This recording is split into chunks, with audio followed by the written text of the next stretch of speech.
All right, perhaps you have some extra money, a little windfall or something. Maybe you're getting a tax refund and you want to know how best to manage it. We've got some suggestions after this.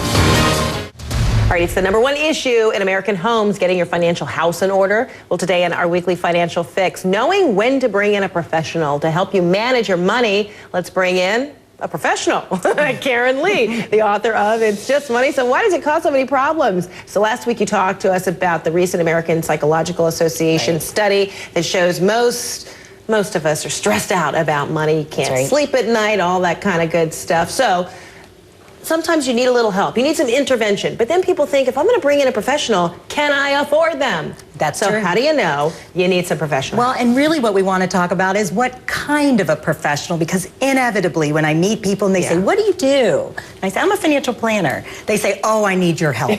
But when we talk and get a little more into their situation, they don't always need my help, but a different type of professional. So what are the variations? Let's talk about the person who is really struggling. We've got a lot of them right now. They're drowning in debt, all right?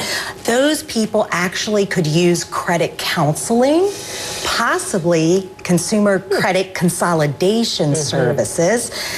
You might talk to your mortgage lender, and Obama just announced about freeing up, redoing his modification program to include more people. And if you are literally drowning and you see no way out, there's a chance that a bankruptcy attorney might be the kind of person you need to talk to. How do you know you see no way out? You know what? If you just can't see a way to make a plan and pay these debts off, then you do need to contact one of the kind of people we're talking to. Most professionals are willing to give you a window of time to talk to at no cost. So do some phone calling and see if you can get someone just to look over your situation. Okay, and then say you do get some money, a little windfall. You do get a tax refund, something. Or you're saving. And you've been saving. And then you're wondering, how do I make this money grow? What do I do about investing? Where do they turn? Where do they start? That's where you want to call someone like me, a financial planner. Now, what a financial planner is going to do is they're going to look at your situation like it's a puzzle, and they're going to look at the pieces of the puzzle they have to work with, your company benefits, how much you earn and what your expenses are, what you've already saved, and they're going to say, where do you want to go? And then they're going to pull it all together and make a plan for you.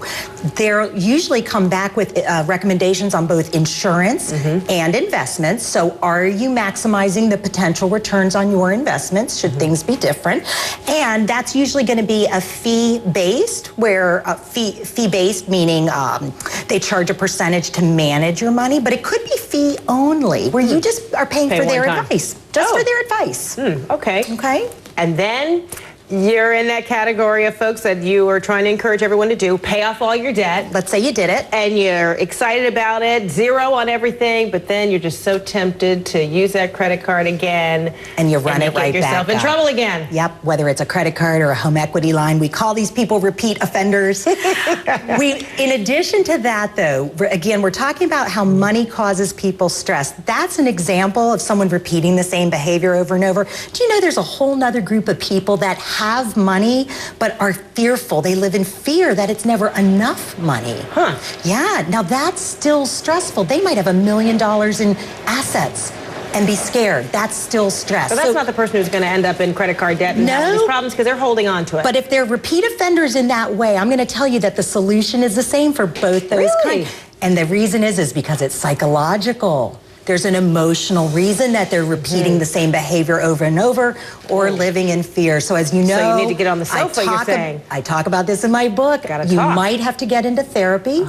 You might find a certified money coach. I became one a while back, and it was really profound to find out how much is under the surface. You talk about it in your book, about the relationship you have with money. Exactly. So be aware on both ends of the spectrum. It might be that the way you relate to money needs to change a little bit, and then you might stop repeating the same behaviors over and over. Oh my goodness, this was wonderful advice for a lot of folks, because I know a lot of times people are wondering, you know, when should I get help? But will it cost me? And if so, how much could I really afford it? But you gave us some great options. Thanks so much, Karen. Appreciate it. Good to see you. You too. All right, get more information by reading Karen's book, It's Just Money. So why does it cause so many problems? Or reach Karen at KarenLeeandAssociates.com.